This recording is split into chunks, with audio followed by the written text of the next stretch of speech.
Hey everyone, it's been a while.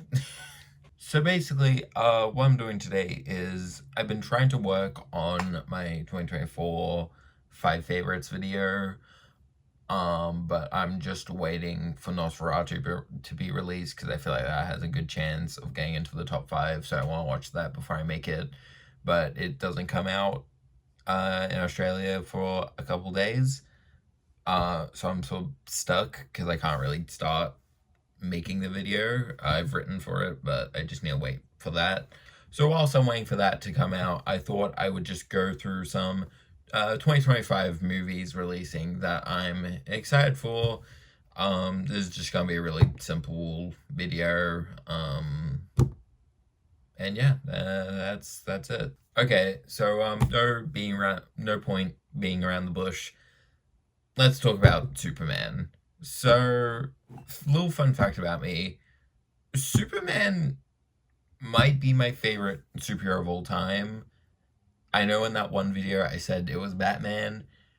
Since then, I've gone a lot more into comic books and actual comic book lore, and ever since then, Superman is just so good. I know it's seen as like a basic take to say you love Superman, but over the years, it's gone so basic that it's now not basic anymore, if that makes sense. So with that new mindset of loving Superman, going into this, I was a bit nervous. I love James Gunn. I love all the Guardians movies. That's one of my favorite trilogies of all time. The Suicide Squad is one of my favorite DC movies of all time. Walter's decided to join us. Hi, Walty. I guess he's joining us for this section. Going into the trailer, I was a bit nervous because despite how much I love James Gunn, he has a very particular style, and I didn't know if that would work for Superman. But after the trailer, I am just completely sold. I really love the trailer. At first, I was a bit hesitant on the visual style. I didn't know if I liked it. It seemed like he was doing much more of the visual style he did for the Suicide Squad, and whilst I do love the Suicide Squad, and I particularly love the way it looks, I didn't know if that it works really well with the Suicide Squad, but I didn't know if it would translate well to Superman. But again, I've sat with it a lot more, and I do really like it. They're apparently using some sort of special camera, which makes it so that 3 points on a certain shot can all be in focus, whilst with a normal camera, only 1 point could be in focus. And I think that's super interesting, and I'm excited to see how that looks visually. David Cornsweet looks really good as Superman. I know there's been a lot of discussions about his suit. I really like this suit. I love colorful Superman, and I'm trying to avoid talking about Zack Snyder, because that brings so much hate towards anyone. But just brief overview, I think Snyder is a fantastic director. His visual style is incredible, but I just don't like his writing a lot of the time, especially with his superhero projects, not just Superman, not just Batman, but even way back in Watchmen. Visually incredible, but his writing doesn't necessarily understand a lot of what these characters are about, which people like those movies, and that's fine. I actually do like the Watchmen adaptation. It's just a kind of not a good adaptation, but I like the movie, and I enjoy a lot of aspects of Man of Steel and Batman v Superman, and I think Justice League is a really good movie, just maybe not the best adaptation, which is fine. Point is, I'm really excited for Superman. I think it looks fantastic. David Cornsweet looks fantastic as Superman.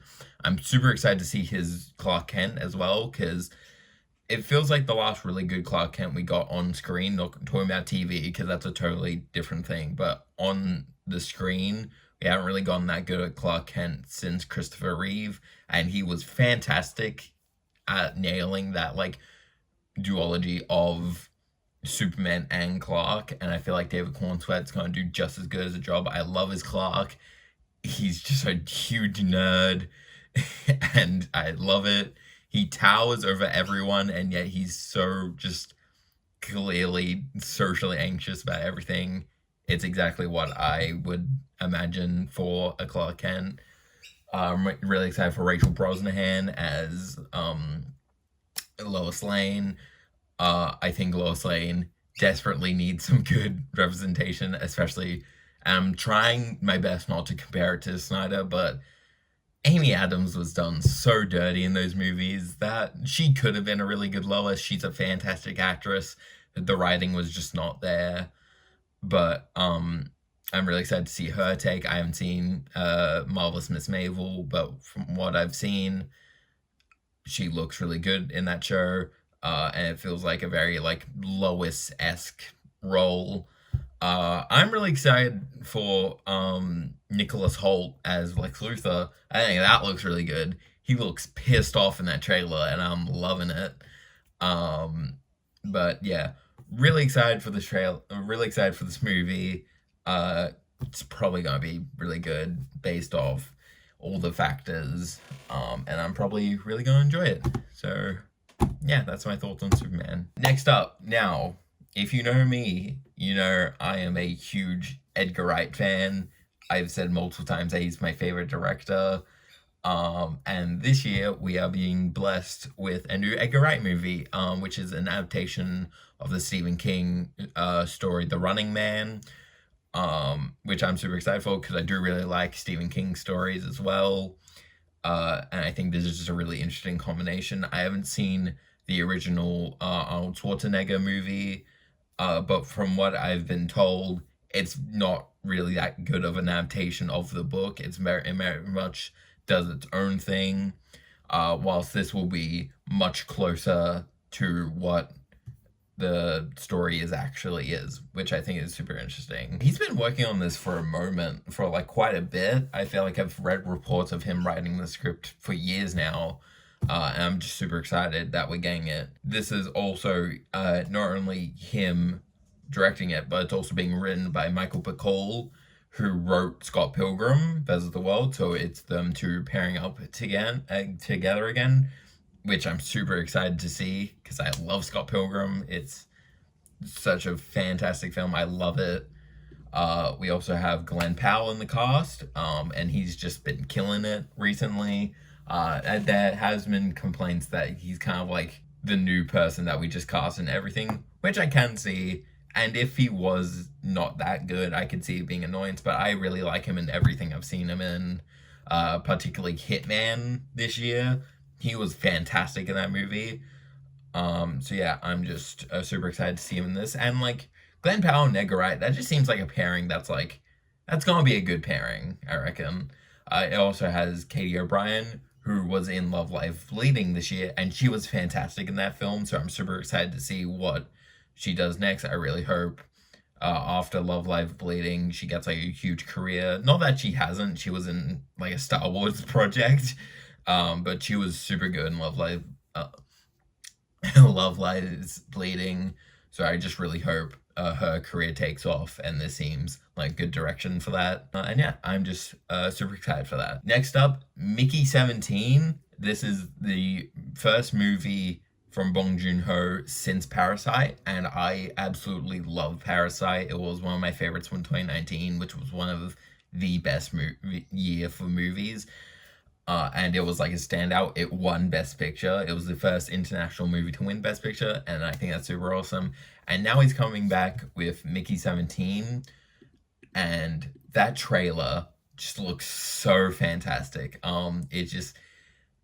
I didn't know what to expect. I haven't read the book it's based off, but I didn't know like what the style, what like tone it was going for, but it's just ticking all the boxes for me. Robin Pattinson is one of the best working actors we have today, and I'm so excited to see him in anything he's in, and just him in a Bong Joon-ho movie feels so right. It just feels so perfect. I can't wait to see what pairing that leads to. There's also Mark Ruffalo's in this movie, and after Poor Things, I watch anything that man is in. Like, he's been fantastic in other things like Spotlight and like the MCU and all that, of course. But in Poor Things, he was just he was a standout in that movie. He was so good, totally deserved that Oscar nomination. Probably his best performance. So I'm really excited to see what he does after that, how he follows that up. And yeah, it also has like Stephen Yeun, Tony Collette, all these people that like I've seen in other things and I've loved them in other things. So I'm just really excited to see what they're bringing to a Bong Joon-ho movie, especially a Bong Joon-ho sci-fi movie. It sort of remind me of Snowpiercer. Very different movies, depend just based on what we know.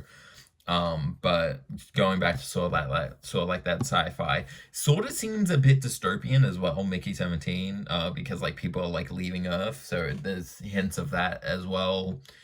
Um, and yeah, and going back to Ron Pattinson, we're not only gonna get one, uh, we're gonna get 17, 18. Actually, we see in the trailer that there's 18 Ron Pattinsons. And I'm super excited for that. Um, and he's doing a weird, funny voice, and I love it. But yeah, this trailer totally sold me on this, and I'm super excited to see where this movie goes. Next up, Wake Up Dead Man. This is the third Knives Out movie from Rian Johnson. If you know me, you know I love the two Knives Out movies, Knives Out and Glass Onion. I said Glass Onion was my favorite 2022 movie, which looking back was kind of an insane thing to say looking back. I think Fableman's is now my number one favorite of that year. But Glass Onion is still fantastic, so funny. The most I've laughed in a cinema for years, genuinely. I was cracking up in that cinema. And Knives Out is one of my favorite movies of all time. I think it is one of the best screenplays of the last decade or so. It's so well written, and it's also really funny. That's a aspect I feel like doesn't get highlighted from these movies. Glass Onion, it does get highlighted, but with Knives Out, no one talks about the comedy, but it is hilarious. And I just love a good whodunit, so I'm just excited to see the next Benoit Blanc mystery. And that's another thing. Daniel Craig as Benoit Blanc is one of my favorite movie characters of all time. I love him. I love his ridiculous accent. I just love everything about these two movies. So I'm just really excited to see what Rian Johnson is gonna pull off with this one. Next up, we have The Life of Chuck. Now, this has had its premiere at a fairly short TIFF, and this has received fantastic reviews. And it's being written and directed by Mike Flanagan, who I just love. He's one of he's one of the like hardest working men in Hollywood. Genuinely, it feels like we get a new project from him in some way or another each year, and you would think because of that and how much he's making and how fast he's making, like there would be like a very big quality decrease, but no, it's just so consistently good. And I think I've heard some people say that this is one of his best. It is an adaptation of a Stephen King short story, which, as I said with The Running Man, I am a very big fan of Stephen King's writing, and this is shaping up to be one of the best Stephen King movies we've ever gotten.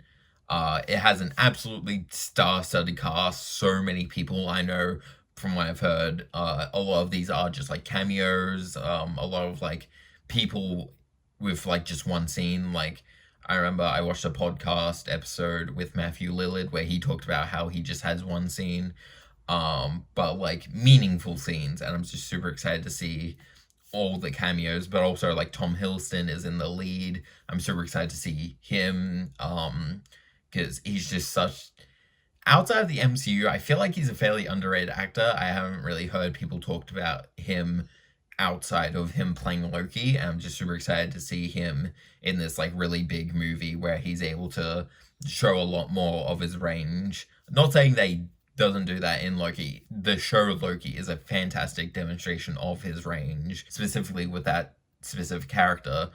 But I'm excited to see him do sort of like that, but in a different project. And yeah, I'm just super excited. From everything I've heard, this sounds right up my alley, and I'm just super excited to see how this is pulled off. And it's being distributed by Neon, who has been on a run recently. Like, they had Long Legs this year, of course, which was like a huge release. Everyone loved that.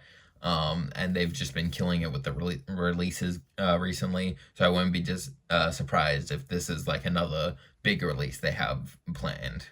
We also have Bugonia. I hope I'm pronouncing it right. This is the next by Yorgos Lanthimos. I didn't get to do my 2023 ranking, 5 favorites video.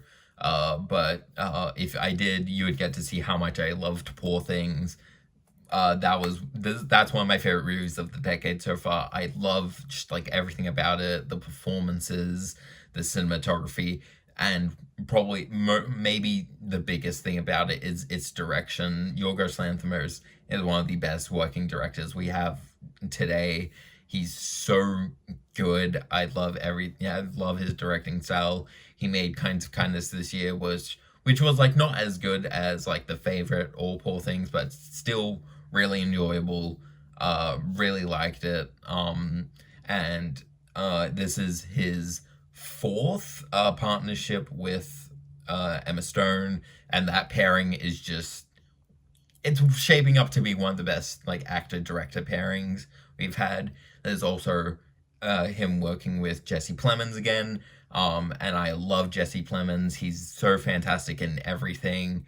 Particularly in Kinds of Kindness, he's so good, and I'm so excited to see him work with Yorgos again. This sounds a bit weird since I've been talking about how much I love Yorgos Lanthimos, but it's also not being written by him, which is sort of positive, because as much as I love Yorgos Lanthimos as a director, I think when things are written by him, it is sort of like a bit out there, which I do really appreciate. Like with The Lobster, I think that's such an interesting movie, but for me, I kind of like it when he's directing scripts he hasn't written. Like, my 2 favorites of him are The Favorite and Poor Things. So I am very curious to see where this goes. It's an adaptation of, I believe, a Japanese movie that released like a long time ago, which I've never heard about. I might check it out before I watch this. But yeah, I'm just super interested in what he has in store for this. The plot sounds really just odd and out there, but like perfect for his style, and I'm super excited to see where that goes.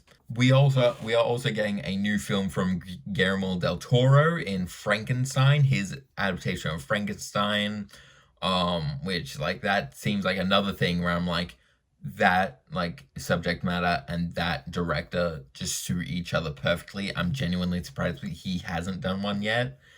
He hasn't done a Frankenstein story yet. And yeah, the cast is really good. Oscar Isaac is going to be fantastic in it. Excited to see what Jacob Elordi has in store. Especially after seeing him in stuff like Saltburn, Priscilla. I haven't seen Euphoria. But he's an interesting sort of actor, in which case that I feel like he hasn't been able to give like his big breakout performance yet, but I can sort of see him eventually getting that breakout performance and being seen as like one of the best young actors we have today.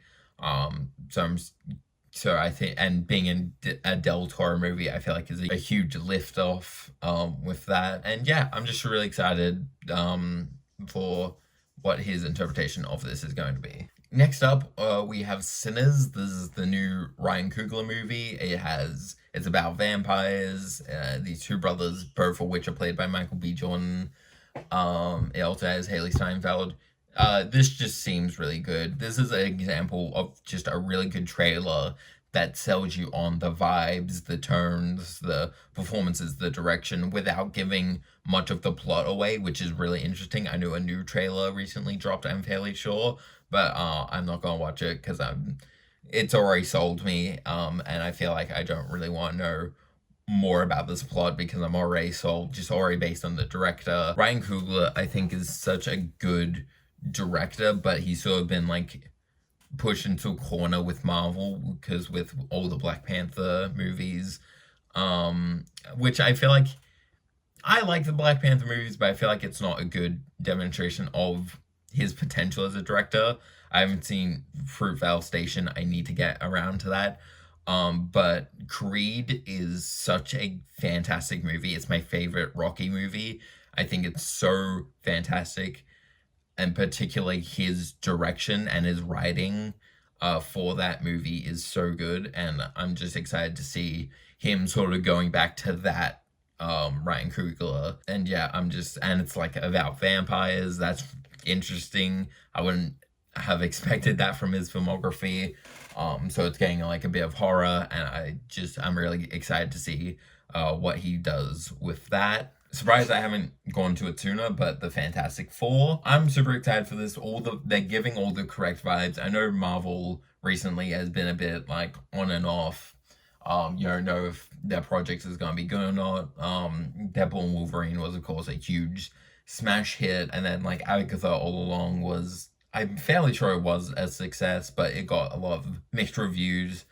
But I'm excited for this. It's giving all the right vibes. I love how they're doing this like futuristic, but like 50s futuristic, where it's like all retro and stuff like that. I'm loving the vibes of everything we've seen. I haven't seen the leaked trailer because I want to wait until the official one, but based on the leaks that I have seen, I'm really digging it. I watched The Bear for the first time this year.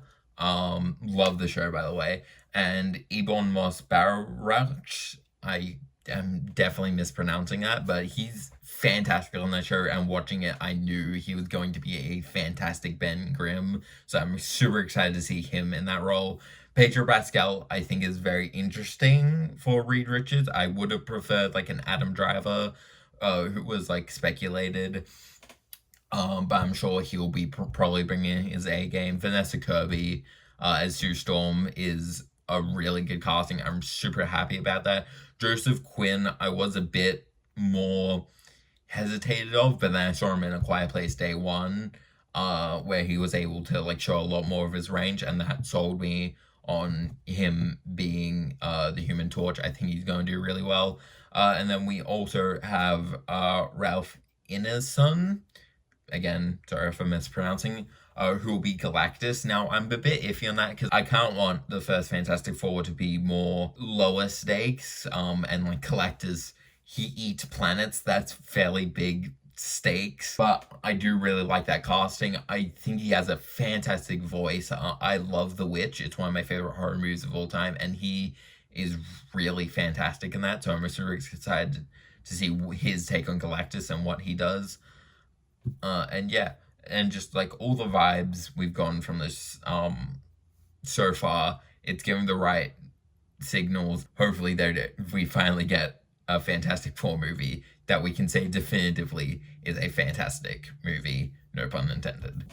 We also next year are getting 28 Years Later. Now I haven't seen either 28 Days or Weeks Later, but I will definitely get upon that. But just based on the trailer alone, I'm totally sold. That trailer, talking about with like Sinners, where it's like really good, completely sells you on the vibes, the spirit, the tone, without giving much away of the plot, but giving you just enough so you can sort of maybe piece what you might think will happen.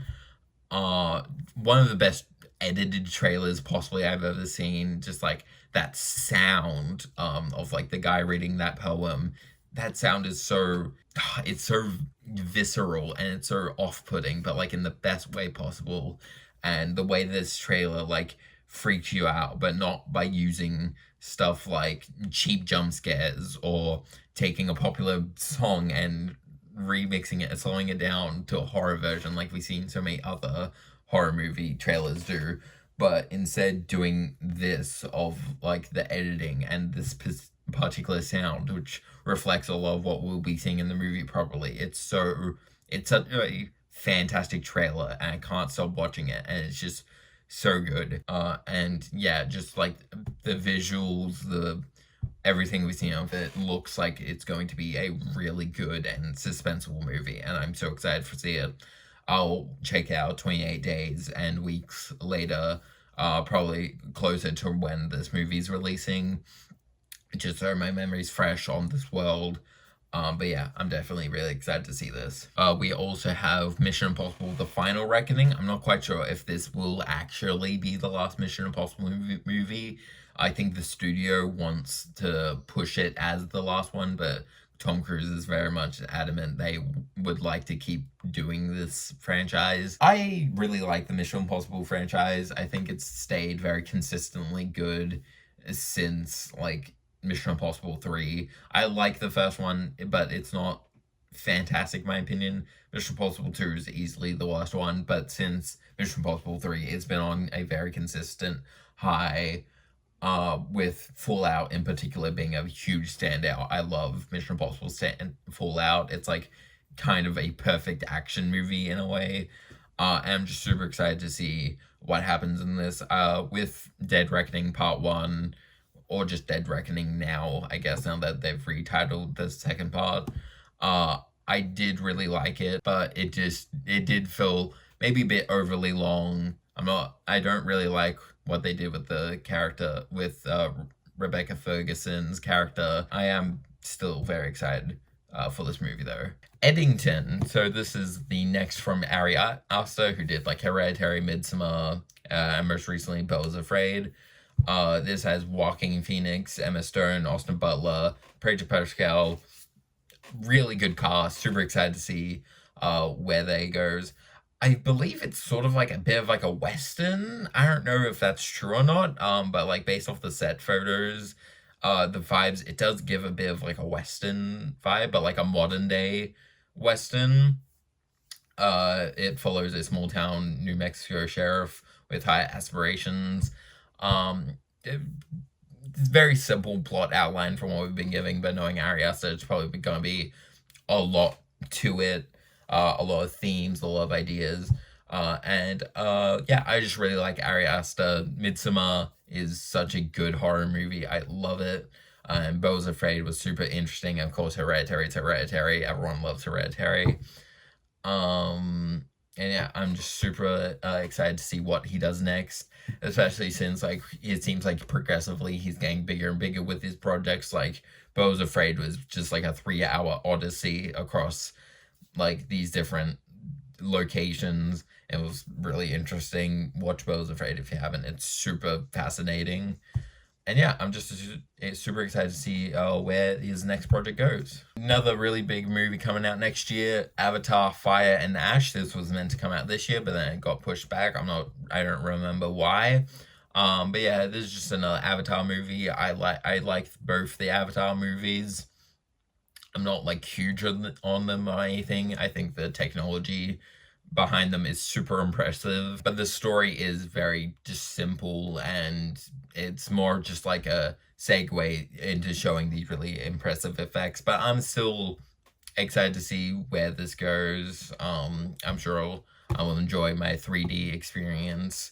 But yeah, so far these movies haven't really like gotten me into any like plot specific thing that's gotten me like, oh yes, that's why I keep coming back. And so I just keep coming back because I'm like, oh, it's an Avatar movie, I should probably watch that. But yeah, from what we've heard, it sounds kind of interesting.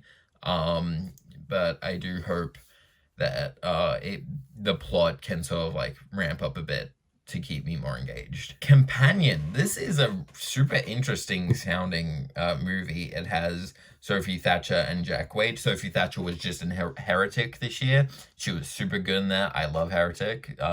Watch that if you haven't. And this sounds just really interesting. I've only seen that teaser trailer. I don't know anything about the plot. But again, another example of fantastic trailer, sets up tone, vibes, without giving much of the plot away. Jack Quaid looks really good in it. I love Jack Quaid and everything he's in, but this seems like a very different role, because I feel like every role he's gotten since The Boys has kind of just been like some interpretation of Huey, but in a different like scenario or whatever. but he looks like very different in this movie. Sort of psychopathic, honestly, and I'm super excited to see where he's going with that. It's by the creators of Barbarian, and I love Barbarian. It's it's one of my favorite horror movies of this decade so far. And yeah, just excited for it based on what I've seen so far. This looks right up my alley. There's been a couple early screenings of it, and people are saying it is really good. People are saying it's better than Barbarian. So yeah, I'm just super excited to see where this goes. And then finally, a very odd movie to end things on, Saw 11. Now, there have been rumors that this might be cancelled. I pray to God not, because I love the Saw franchise. Kevin Groot is returning. He did Saw X, which was my favorite Saw movie. And after Saw X, I just need more Saw movies, and I am so excited, and I really hope this doesn't get cancelled. Tobin Bell confirmed that he would be returning, which is just super excited. I can't believe that man is as old as he is, but he's still just coming back because he loves this franchise, and he knows that we love it, and we love seeing him. And him as Jigsaw is just so iconic, and he's so fantastic at it. And in Saw X, genuinely, he gives such a good performance, and I'm so excited to see what happens next. For what I would want, I kind of want a return of Hoffman.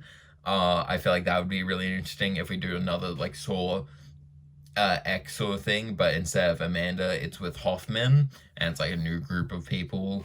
I think that would be really interesting, and then maybe a 12th movie to sort of like round it all off, with maybe the three of them or like other companions, and then that can be the end. That sort of can be like its own like sort of trilogy, dealing with Cecilia and all that.